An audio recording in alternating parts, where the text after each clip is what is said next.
Saya memang tak nak bayar, tapi ada dia punya conversation, bos dia cakap okey. Kasarnya kita dah jaga kita punya side.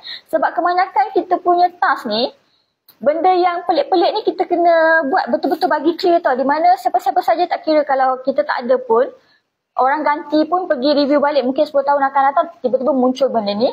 Orang yang take over kita punya kerja, dia pergi buka balik, dia tak akan tanya, kenapa dia bahaya, kenapa ni, tak ada macam blur-blur macam tu. Sebab kita, bila kita dah attach kat belakang tu, okey, dia bayar sebab bos cakap approve, dia buat kerja dia, dia pergi tanya dekat bos juga, dia wasabi bos, sebenarnya benda ni tak patut bayar, tapi Aminah insist, you okay? Dia ada bukti kat belakang tu. Okay, kita dah tahu dah jalan cerita dia. Sebab bos suruh bayar juga. That's the point yang saya nak mention kat sini lah. So, yang back to the story kita Seni Gang Garam tu, dia agak panjang. Jadi, saya tak repeat lah. Nanti anda tengok kat saya punya TT lah. Saya akan update part tu. Sebab apa yang saya nak relate kat sini, kita jangan cakap saya tak pandai lah. Jangan cakap saya tak tahu, saya tak pandai. Tak tahu tanya. Tak tahu tak, anda tanya pada orang yang tahu, belajar. Belajar untuk buat benda tu. It's okay.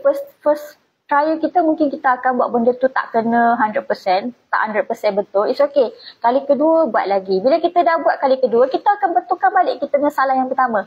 Okay, let's say macam saya tertinggal tarikh, saya tak tahu kena cek tarikh yang untuk receipt tadi tu, 1 April.